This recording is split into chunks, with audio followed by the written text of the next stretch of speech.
Salut à tous, bienvenue dans cette nouvelle vidéo. Donc comme vous le voyez à l'écran, là je viens de sélectionner un VL3. Donc je vous en ai parlé plusieurs fois, hein, le fameux VL3 qui a l'air de vous intéresser nonobstant. Du coup ce qui va se passer, c'est que je vais le découvrir avec vous dans le simulateur parce qu'en fait je sais pas du tout m'en servir, je sais pas du tout même le démarrer et puis même l'utiliser en vol. Alors au niveau pilotage ça pose pas de problème, mais je dirais qu'au niveau avionique, au niveau de l'instrumentation, tout ça, ça risque de poser souci. Donc je vais essayer de pas trop passer pour un boulet. Au pire je couperai au montage, hein, tant pis si vraiment je trouve pas la manip pour le démarrer ou même pour autre chose. Allez, c'est parti. Donc là on est à Courchevel. Qu'est-ce qu'ils nous disent? Visibilité 138 km, donc tranquille. Il est quasiment 13 heures, un vent très faible. Là ça vient de changer, alors vitesse de croisière 240 km/h, ce qui est colossal, altitude max dans les 4000 mètres, autonomie 5 heures, rayon d'action 1300 km, donc tu peux largement parcourir toute la France. Allez, c'est parti. Bon, ça, pas de souci, pas de panique, voilà. Donc ça on vire. Alors clairement là je sais pas du tout comment m'y prendre, donc on va juste essayer de trouver la batterie, les trucs comme ça.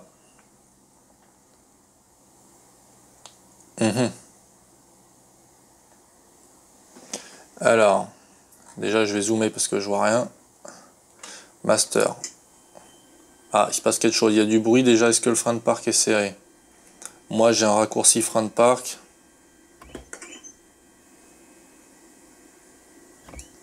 Voilà, j'aime bien les bruitages.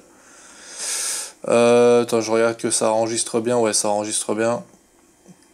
Avionique on mettra après, je pense qu'il n'y en a pas besoin pour maintenant. Ça j'arrive pas à voir ce que c'est, faut que je zoome en même temps. Cerveau moteur, cerveau moteur. De toute façon ça n'a pas l'air actif. Allez, hop, ça on va le mettre comme ça. Tu vois le démarreur il a l'air d'être directement sur le contact magnéto. Fuel pompe activé. Donc là j'ai pas retiré les petites notifications pop-up là parce que ça va me donner 2-3 indications quand même. Backup batterie, donc ça je pense c'est... Non, je sais même pas ce que c'est. Backup, ça serait pas une alimentation externe ou un truc comme ça, je sais pas. Tout ça on n'en a pas besoin, c'est assez simple en fait, hein. Ça ressemble un peu au WT9 que j'avais, si vous me suivez depuis longtemps. Ça c'est les fusibles. Non, c'est pas des fusibles, ça si. On dirait des petits contacteurs, mais bon. Ok, bon ça a l'air simple. Alors est-ce que il est... Pourquoi ils me disent pas s'il est ouvert ou pas? Left, right, oula, right et off. Il n'y a pas de centrale. Ah, donc il doit y avoir une petite procédure pour starter du moteur. Il doit y avoir une petite procédure pour changer de gauche à droite comme sur Régent. Bon, on verra en vol, hein. Throttle, trim. Donc, ah ouais, ok, le trim il est balèze, hein. Manette des gaz, on va mettre un petit peu. On va voir s'il démarre. C'est quoi ça? Parachute? Ok. Alors je sais pas du tout si ça va le faire.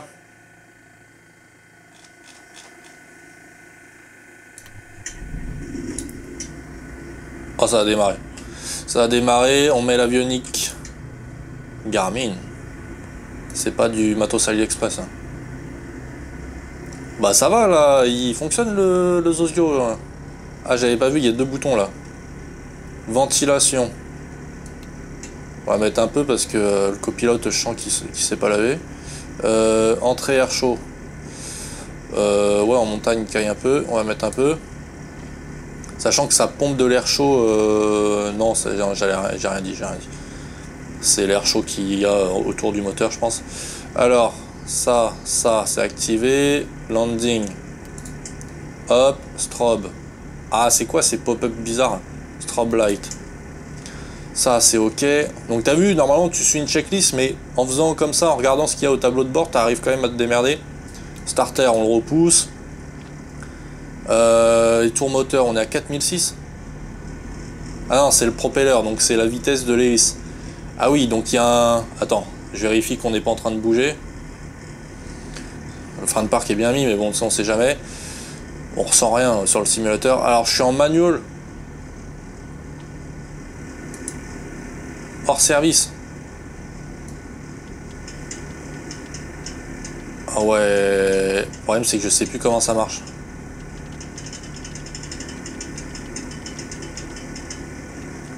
Alors là, je sais plus du tout comment faut faire.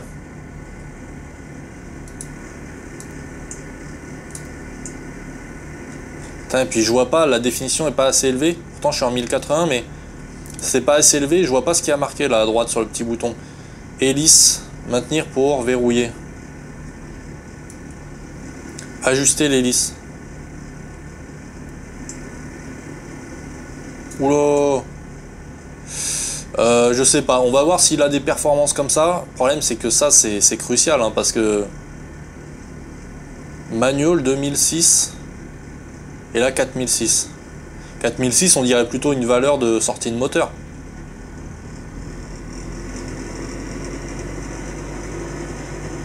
Ah non, regarde, ce qui se passe c'est en haut là.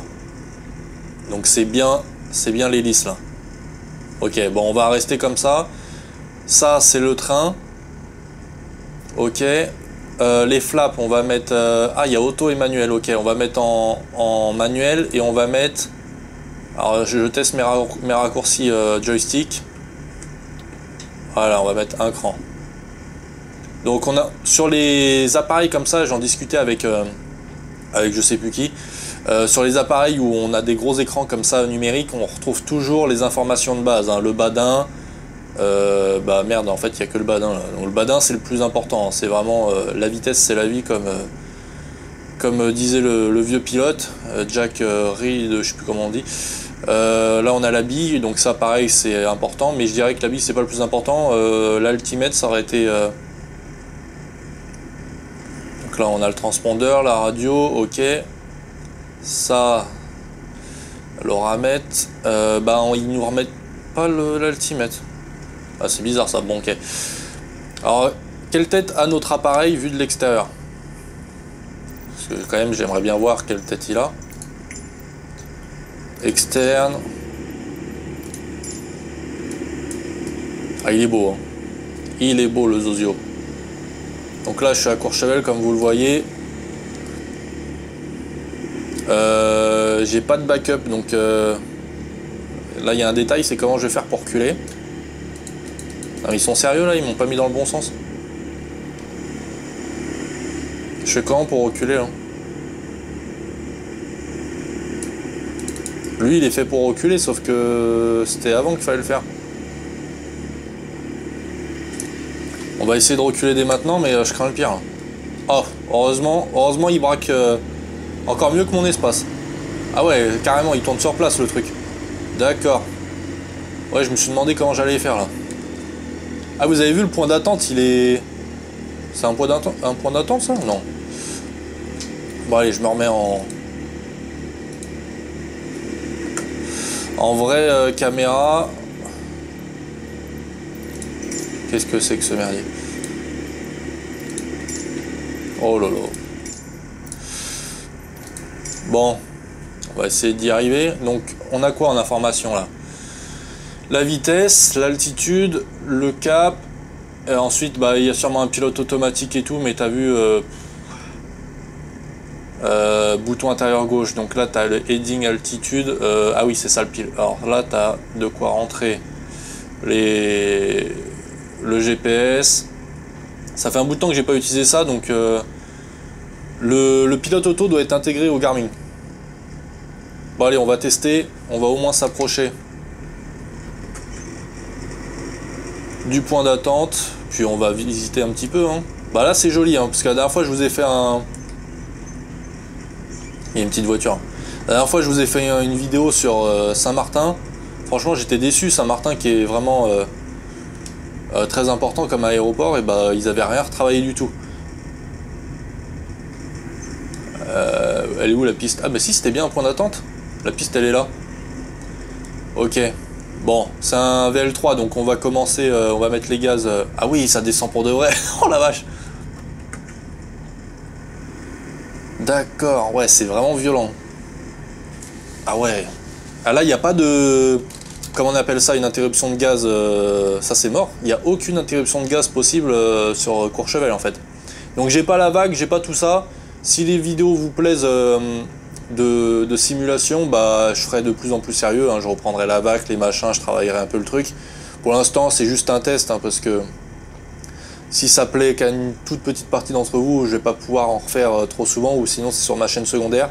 Je suis en train de regarder les décors, je sais pas si mes décors sont au maximum, parce que, bon, normalement les décors sont quand même élevés, mais ils sont pas au maximum. La résolution, tout ça... Bon, on s'en fiche, on n'est pas trop là pour ça, ça reste joli quand même. Moi, je sais pas ce qu'on va pouvoir faire, je vais regarder sur le GPS, je pense qu'on va juste aller se poser sur l'aéroport le plus proche. Et je connais pas du tout, hein. Moi je suis pas du tout du coin, donc... Alors on va quand même faire, pas un essai moteur, mais au moins un point fixe pour voir s'il se passe quelque chose, si on a de la patate. Donc là, je suis... Ah non, plein gaz, il tient pas sur les freins. Ah, vous avez vu dans le Garmin comment c'est représenté en 3D? Ça c'est génial, hein. Je vous rappelle que sur l'application Air Navigation qui soutient cette chaîne, où je fais la pub en début de vidéo, je vous ai déjà présenté le module 3D comme ça. Donc c'est un module qui est intégré directement à leur application, et c'est un module supplémentaire que tu prends, et ça te représente entièrement le relief, les pistes, même les vacs, la carte qui est directement intégrée au relief, au sol, donc c'est vraiment super. Donc tu as le choix entre un iPad qui vaut quelques centaines d'euros plus l'application, ou un Garmin qui vaut je crois plusieurs milliers d'euros, quoi. Voilà. Tu as des avantages, des inconvénients pour les deux, mais bon. Moi je suis partisan des tablettes. Donc on a le GPS à droite, on a ça. Bon allez, on va décoller tranquillou. On a vu qu'il y avait de la puissance, c'est parti. Donc je pense que 50, c'est en nœuds là je pense. 50 nœuds ça devrait être bien pour commencer à... Là, je tire doucement. Ah ouais. Ça reste un ULM, hein. Là je suis même pas plein gaz. Ça reste un ULM, donc ça décolle il me semble à 60-70 km/h. Je crois que la vitesse de décrochage doit être de 60, un truc comme ça, ou de 70. Et t'es censé... En tout cas, tous les ULM décollent à moins de 80, hein, il me semble. Donc là, t'as vu, j'ai à peine mis les gaz que j'étais déjà en rotation. Et vous savez quoi, ça, ne serait-ce que le bruit me rappelle le WT9. En fait, c'est très ULM ça, hein. On dirait des petits moteurs. C'est un peu la Golf par rapport à... C'est un peu une Golf ou une Polo GTI ou ce que tu veux. Par rapport à une grosse cylindrée, tu sais, c'est des petits moteurs qui sont assez survitaminés. Ça reste des voitures légères et compagnie.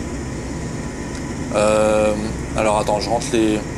Et le bruit d'un ULM n'est vraiment pas le même que dans un avion. Les trains, je vais essayer de le faire à la souris. Hop.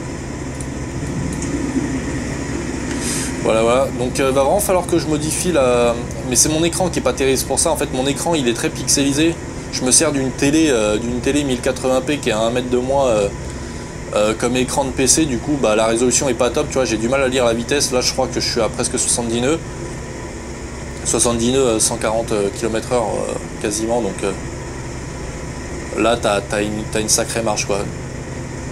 En tout cas le pas d'hélice, bah, je sais pas trop si on est en pas court ou pas. Le meilleur moyen, bah, déjà c'est de voir si t'as de la patate au décollage, et ensuite quand t'es en croisière, bah, c'est de tout simplement commencer à tâter et à voir si tu gagnes des tours par minute.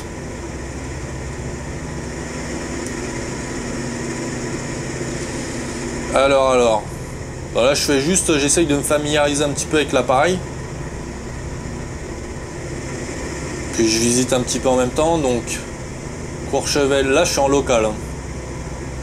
Courchevel c'est là-bas, je suis en train de regarder aussi sur le GPS s'il n'y a pas d'autres aéroports dans le coin. En tout cas c'est magnifique, hein. Ça serait vraiment un plaisir d'aller voler là-bas. Avec Kiki. Bah alors Kiki là-bas mon pote... déjà pour y aller c'est une histoire. Les décors sont pas top du tout là. Hein. Les décors sont nuls là, je sais pas du tout, mais pour ceux qui avaient suivi sur ma chaîne, j'avais fait une vidéo, une des premières vidéos sur FS 2020, et la première je l'avais fait ici.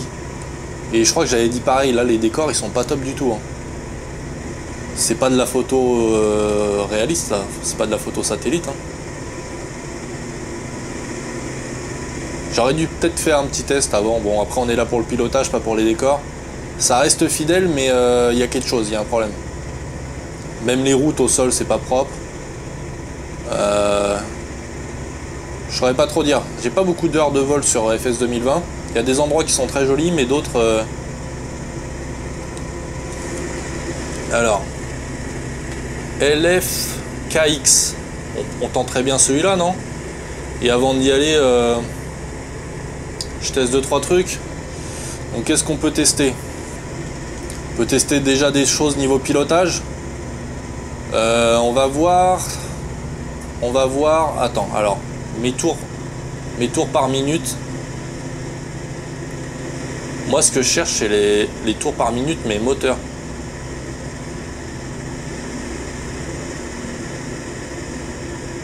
Parce que je les avais sur WT9, c'était quasiment la même chose, mais on avait des... On avait plus de cadrans, en fait. Parce que là, je suis quasiment au minimum. Il a du mal à ralentir, hein. Il est plein de balles.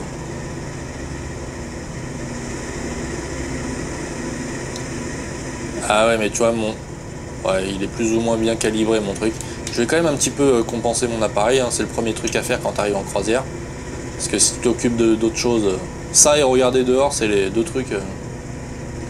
J'essaye de compenser mon truc, histoire que l'appareil se vautre pas... Allez là. Bah, je le vois pas bouger le trim là. Ah si, c'est bon.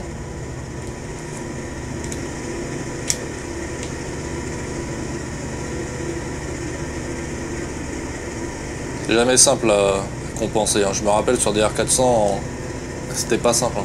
Enfin, c'est pas simple au début, après une fois que tu as le coup de main ça va, mais sur les nouveaux appareils que tu connais pas, ou quand tu es en début de formation PPL et tout, compenser son appareil, oh, putain c'est une histoire, hein. Toujours en train de monter, descendre. Bon, allez. Ouais, du coup, l'information de base, c'est quand même d'avoir les RPM. Ah, ils sont tout à droite là-bas. Ah ouais, mais là on voit rien. Ah oui, bah je suis carrément... Ah bah regarde, t'as la puce, t'as la manette des gaz et t'as les RPM. Donc clairement, ça c'est un problème de pas d'hélice. Attends, je vérifie que mon appareil tombe pas. Tu vois, je suis en sur régime à cause de...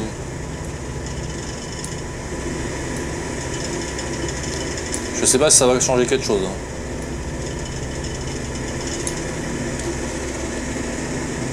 Attends, je vérifie que... Parce que le problème en...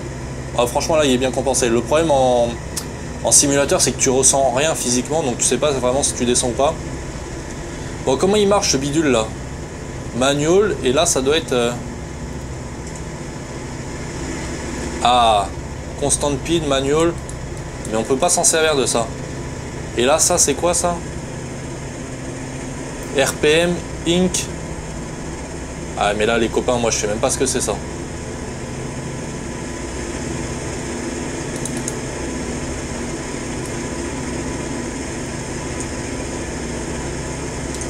Ah, c'est pareil que la molette.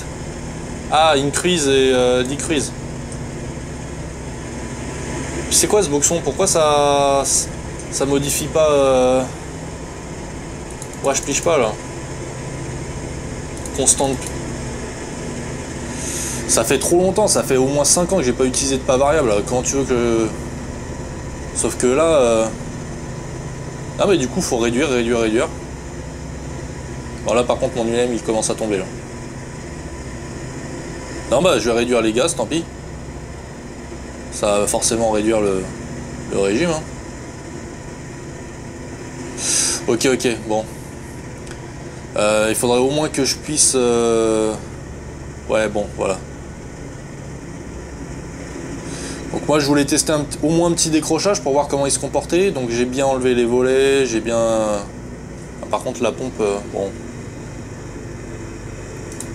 On n'a pas trop besoin. Au moins voir comment il se comporte en décrochage dans l'axe. Donc on commence à s'approcher, ça a l'air d'être combien? 38 nœuds?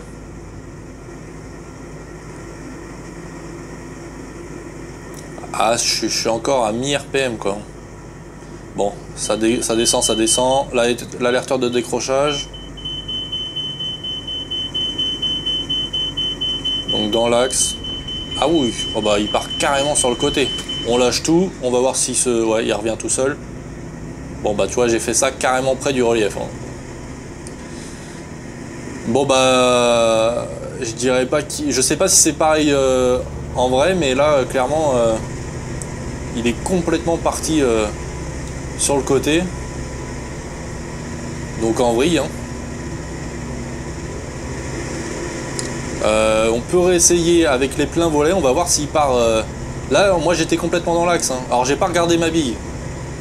Par contre, j'ai pas touché au palonnier quoi. Sur des R400, ça tu peux être sûr que... si tu décroches dans l'axe, tu peux être sûr que...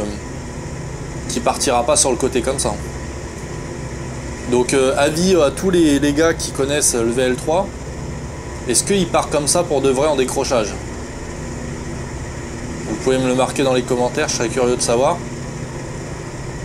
Le WT9 de mémoire, il me faisait pas un truc comme ça. On va remonter encore un petit peu. Je dirais pas que je me suis fait peur, ça reste sur simulateur, mais bon. J'avais pas trop pris mes précautions parce que tu vois, tu sais, moi je vole constamment en pleine, donc là tu vois quasiment 6000 pieds sur le bazar, tu te dis oula, bon, ça va. Alors, on diminue. Bon, clairement, je suis pas du tout à l'aise avec le truc qui est en constant speed au lieu d'être en manual. Là, c'est un peu galère. Alors.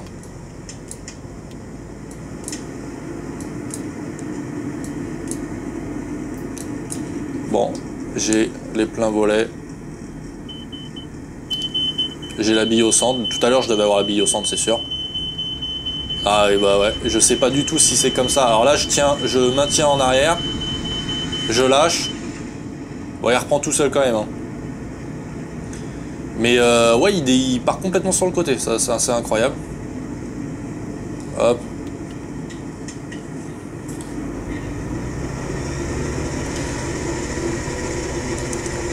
On pourrait tester un petit virage engagé. Ça fait très longtemps que j'en ai pas fait aussi. Donc une vitesse correcte. Ouais, je suis full RPM, hein. Donc là je diminue, je arrive à 70 nœuds, 75 nœuds, allez on part. Donc pour ceux qui se rappellent pas, donc c'est d'abord on réduit les gaz, on relâche le manche, on sort.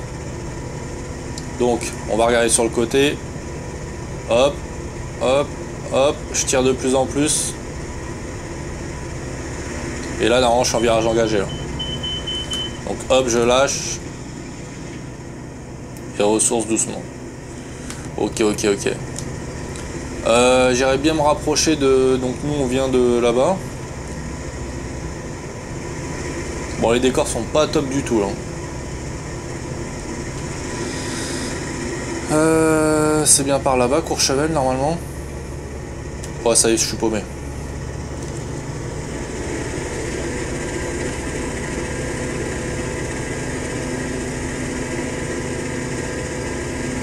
Zoom, dézoom.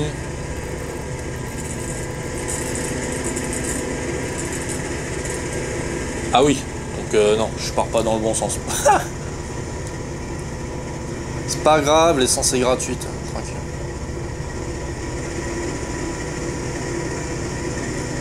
Qu'est-ce qu'on pourrait tester d'autre? Une petite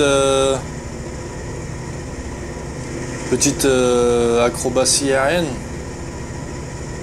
un petit extra. On peut tester un tonneau, une vitesse correcte. Alors pareil, ça fait très longtemps que j'en avais pas fait, donc si c'est un tonneau, on est censé se servir un petit peu de la dérive. Un tonneau assez long, on va voir. Sauf que ces appareils là, c'est pas du tout fait pour faire des tonneaux. À la limite, les barriques, ça passe chez absolument tous les appareils. Barrique à 1 G. Par contre, des vrais tonneaux comme ça, où tu te retrouves à moins 1 G. Là, par contre, c'est pas bon du tout. Les moteurs et compagnie sont pas du tout faits pour ça. Même l'appareil, même la voilure et tout, c'est pas aérodynamiquement, c'est pas du tout fait pour ça. On va tester une barrique.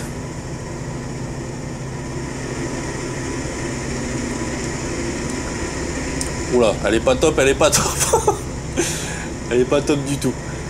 Non, non, non. Là, j'ai besoin d'entraînement carrément.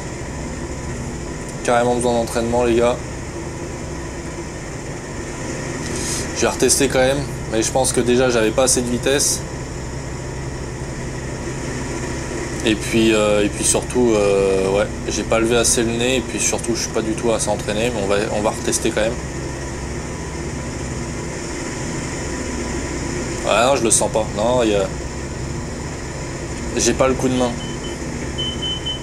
Il y a un truc que je zappe là. Je me dirige en même temps vers l'aérodrome. Ah, j'aimerais bien faire un atterrissage à Courchevel. On n'a qu'à faire un toucher. Ah non, mais on peut pas faire toucher à Courchevel. Là, apparemment, je suis dans l'axe du prochain là. Une petite boucle. Tout ça, si vous voyez mes anciennes vidéos, j'ai 2-3 vidéos de voltige. Donc là, normalement, tu affiches la vitesse. Enfin, tu atteins ta vitesse, tu tires. Voilà, il y a un coup de main à prendre. Hein. Mais c'est des super sensations. Voilà, là, doucement sur la ressource. Parce que là, c'est là où tu prends cher. Bon, idéalement, ça se fait pas. Ça se fait pas face au relief. Tu l'auras compris.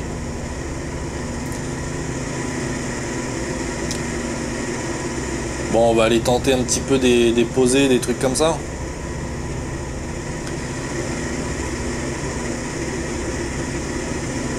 Ouais, le pilote auto et tout, je pense que je le testerai, enfin s'il y en a un, tout seul, parce que je sens que pendant que je vais tester ça, mon appareil il va se vautrer, tout ça, ça va être pénible. Là, je voulais juste tester au moins la maniabilité.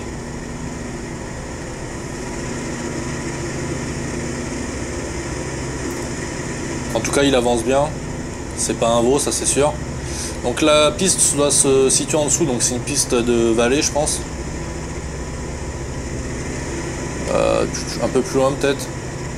Elle est où? LFKX. Bah elle est là. Je la vois pas.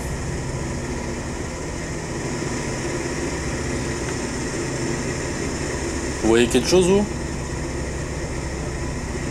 Je vois pas de piste. Hein. Ça me dit pas qu'ils l'ont pas représenté.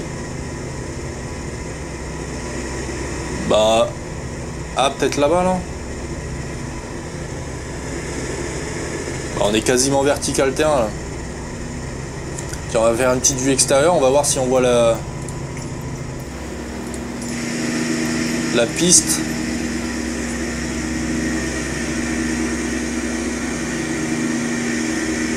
À mon avis, c'est une petite base ULM ou je sais pas quoi. Ah non, c'est pas une base ULM, mais moi je me demande si c'est pas ça là, juste en dessous du caméra.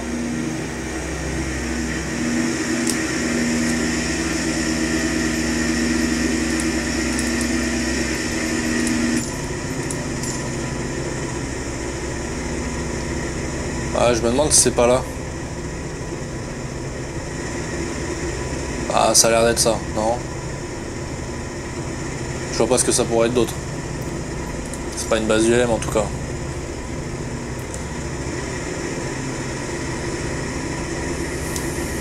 Dites-moi quel appareil vous aimeriez que je teste. Après, je peux tester de manière différente aussi. Hein. Ah, c'est ça. Ouah, mais il doit être super en vrai cet aéroport. Je sais pas du tout c'est lequel, mais bon, on n'a qu'à faire un toucher là. Et puis un complet à Courchevel. Puis ça fera déjà 30 minutes de vidéo. Et sur le retour, je vous pose 3 questions. QCM.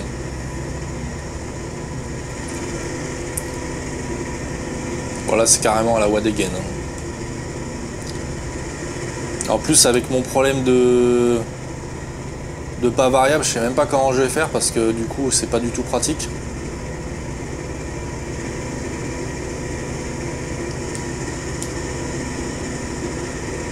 Bon, j'arrive quand même à réduire les gaz, donc ça c'est bon.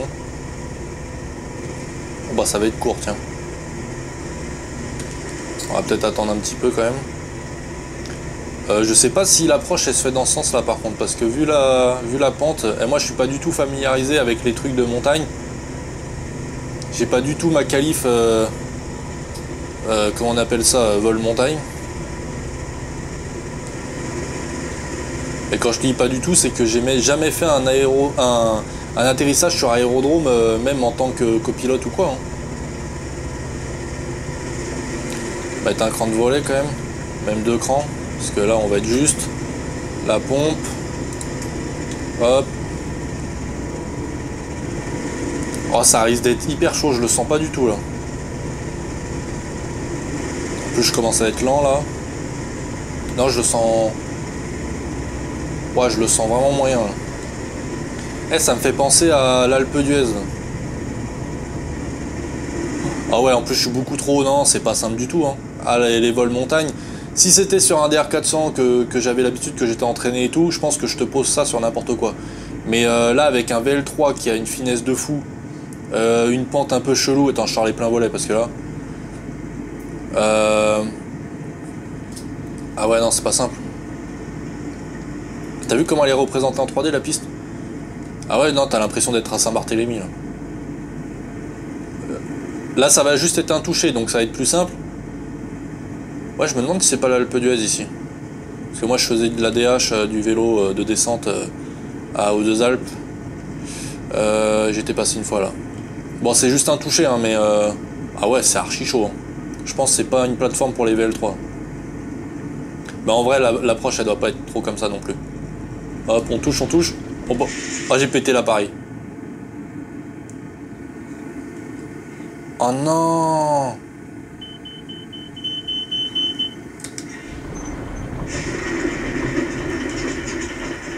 Oh non, comment ça s'est trop mal passé. En fait, j'ai voulu jouer au con, j'aurais jamais fait ça en vrai, mais j'ai voulu jouer au con, j'ai voulu toucher quand même, vu que j'ai dit que c'était un toucher. Et du coup, j'ai fracassé le nez. Ça m'aurait jamais pris de faire ça en vrai, mais... Oh, la défaite, putain, c'est un truc de ouf. Bon, on tente quand même un petit atterrissage à Courchevel. Bon, du coup, c'est parti, on retente un décollage. Ah, j'ai même pas besoin de mettre les gaz. Hein.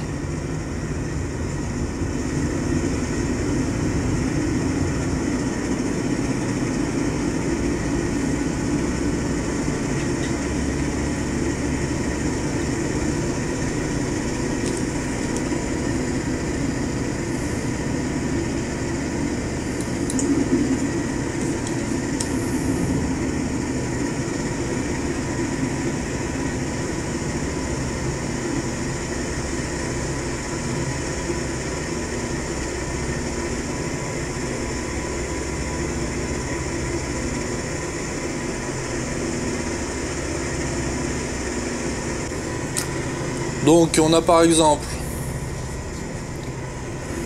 Attends, je vais couper mon... Hop, trachir. Alors, l'influence des masses métalliques sur le compas est corrigée autant que possible lors de l'installation de celui-ci.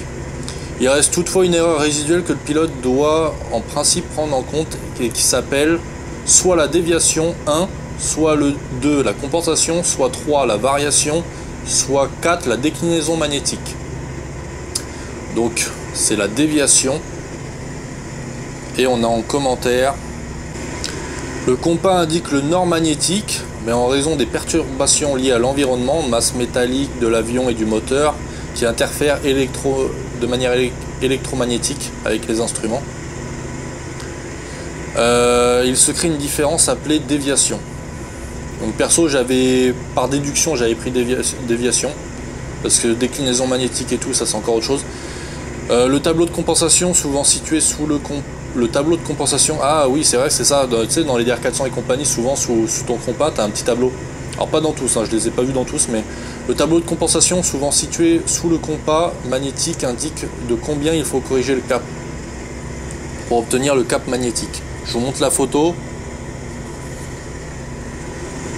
Voilà, pour ceux qui ne se rappellent pas, c'est le petit tableau qu'il y a en dessous. Deuxième petite question. Le contact des magnétos étant placé sur off, le moteur continue de tourner normalement. La raison la plus probable est, alors, A, sur un magnéto, un fil de mise à la masse est rompu. B, il y a des points chauds à l'intérieur du moteur, probablement dû à une surchauffe des culasses. 3, enfin C, un fil partant de la magnéto est en contact avec une partie métallique du moteur. Et D, il y a un dépôt de carbone sur les électrodes des bougies. Alors moi j'avais pris la A, qui était sur un magnéto, un fil de mise à la masse. Non, moi j'avais pris la C, pardon. J'avais pris la C, qui est un fil partant des magnétos est en contact avec une partie métallique du moteur. Mais en fait c'était pas ça, c'était la A, sur un magnéto, un fil de mise à la masse est rompu. Donc voilà. C'est un peu, enfin c'est vraiment technique quoi, je veux dire que t'as pas vraiment, ça te sert strictement à rien, ça c'est. Je me rappelais même pas qu'on avait ce genre de questions à l'époque, ça c'est des questions pour devenir mécano ça. Donc pour le commentaire, au démarrage il faut entraîner le moteur à l'aide d'un démarreur, ouais ça ok. L'avion est donc équipé d'une batterie. Une fois le moteur démarré, le circuit de batterie ne sert qu'à l'alimentation électrique des radios de navigation et de communication, feu et autres appareils. Donc ça ok, ça je savais. Une fois lancé, le moteur a toujours besoin d'électricité pour assurer le déclenchement des étincelles dans les cylindres, donc c'est dans les bougies.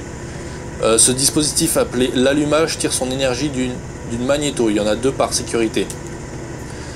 Relié à l'arbre du moteur. Ok, le circuit d'allumage est du coup doublé.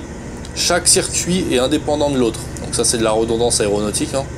Chaque magnéto fournit l'électricité à une seule bougie par cylindre. Il y a donc 2 bougies par cylindre. Ce système doublé permet d'améliorer la sécurité et la combustion du mélange. Ok, là c'est mieux qu'une débroussailleuse quand même. Le magnéto est un organe autonome entraîné par le moteur. Donc si on tourne l'hélice à la main, les magnétos fonctionnent, c'est évidemment dangereux, donc c'est comme ça que tu démarres les moteurs à la main. Faut donc jamais manipuler les hélices des magnétos, sont désactivés. Ok, bon allez, pour éviter. Donc on passe à la suite. Troisième et dernière question. Putain, mais il n'est pas compensé cet appareil. Allez, j'ai juste le temps de la dernière question avant de faire mon complet. Donc quel est le facteur qui permet de couvrir le maximum de distance au sol en vol plané? Moteur coupé. A, le vent de face. B, une diminution du poids. Une diminution du poids, à part balancer ta Vanessa copilote par-dessus bord, je sais pas. C, le vent arrière. Et D, une augmentation du poids. Donc moi perso j'avais répondu C, c'est la bonne réponse, c'est le vent arrière. Donc ça paraît logique.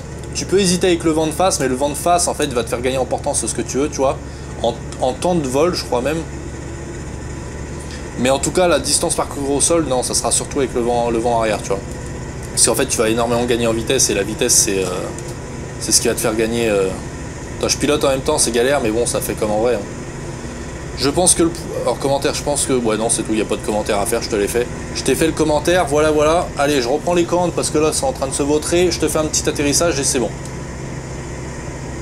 Donc, je reprends le tracking.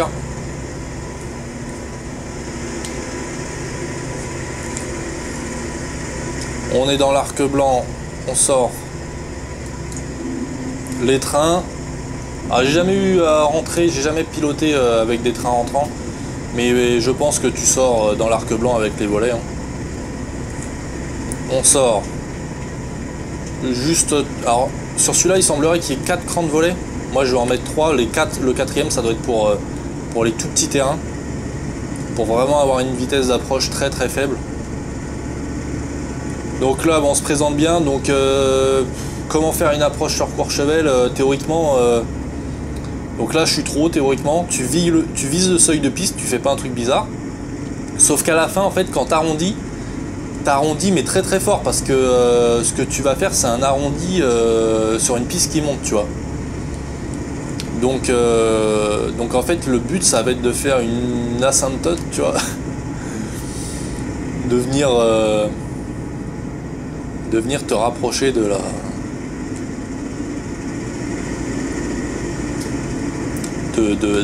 la piste, quoi. C'est rien de plus qu'un arrondi, mais un arrondi différent, je dirais. Non, mais il m'a mis tous les volets. Voilà. Donc vitesse de finale, j'en sais rien. Je fais par rapport à l'arc blanc et par rapport à ma vitesse de décrochage. Donc là, je dirais que je suis un peu élevé. Après, il y a de la piste là, c'est pas trop dur. Faut viser le début. Faut pas trop se faire avoir quand tu connais pas l'appareil au niveau de la maniabilité durant l'arrondi, parce que s'il est très mou durant l'arrondi, tu vois par exemple là je m'enfonce là. S'il est très mou durant l'arrondi, tu risques de taper. Là je m'enfonce de ouf là. Je sais pas pourquoi il s'enfonce à ce point là.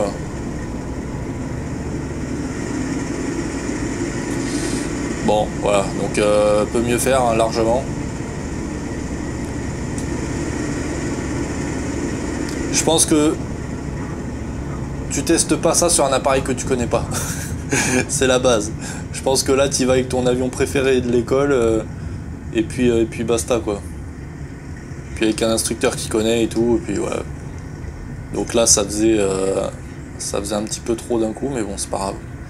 J'ai touché à la moitié de la piste. Bon, ça c'est fait hein. On va éteindre l'appareil quand même. Le frein de parc, premier truc. L'avionique, on va pouvoir le couper d'un coup, je pense. Il y a rien à couper avant. Merde, hop. La pompe. Voilà, voilà. Alors, du coup, j'ai pas vu, mais t'as pas de mixture. Alors, depuis tout à l'heure, j'ai le starter, parce qu'en fait, je l'ai redémarré tout à l'heure, vous avez pas vu, mais. Il y a une mixture automatique là-dessus, tu vois. C'est pour ça que c'est un peu chiant, les nouveaux appareils tout beau, tout moderne. C'est que, en fait, tu retrouves pas les basiques. Donc, la mixture, non, en fait, la mixture est automatique sur les Rotax. Ce qui peut être un peu bizarre, mais bon, c'est fait électroniquement, c'est pas non plus mal, hein, mais... Non, bah du coup, ça se coupe directement au... Alors c'est pareil, c'est pas... Ils appellent ça magnéto, mais sur Rotax, il me semble que t'as pas de magnéto. Donc, bah tu coupes le contact, quoi. Allez. Allez, non, toujours pas. C'est bon. Off. Et voilà, voilà. On sort, non, normalement faut sortir. Non, pas besoin de sortir les pleins volets parce que c'est des volets, je sais pas le nom, mais en fait c'est un truc en double pot, tu vois. Pas comme sur des R400. Et bah voilà, voilà. Pour ce vol, les petits gars, dites-moi si ça vous a plu. Bon, c'est un format un peu découverte, hein, donc voilà. C'est un peu spécial. C'est pas simple parce que quand tu découvres, c'est jamais simple. Mais ça change du DR400. C'est un peu une bête de course. Alors là, j'ai pas fait un vol de navigation, hein, donc j'ai pas pu apprécier ses performances, de vitesse et compagnie, quoi. Mais en tout cas, là, ça marchait bien. Ça m'a rappelé, ne serait-ce qu'au bruit, au comportement, etc., le WT9 et même le Shark, en fait. Si vous voulez voir des vidéos sur le Shark et le WT9, bah, allez sur ma chaîne, hein, elles y sont. Mettez un like aussi si vous avez apprécié. Dites-moi en commentaire ce que vous attendez dans les prochaines vidéos. Je vous montre mes petits goodies. Je vous les ai présentés dans d'autres vidéos. Donc ça c'est les goodies de base. Par contre regardez celui-là. Équipage Quasar. Équipage Quasar. Là la caméra c'est inversé peut-être. Kiss Captain Before Flight. Donc ça ils sont uniques. Vous pouvez me les commander si vous voulez. Via Tipeee, via Paypal. Vous m'envoyez un email. Et j'en ai plein d'autres. Je vous avais mis des photos dans les précédentes vidéos. Voilà, voilà, c'est les petits goodies pour soutenir la chaîne. Je les fais pas cher. Et bah moi je vous dis à bientôt tout là-haut les petits gars.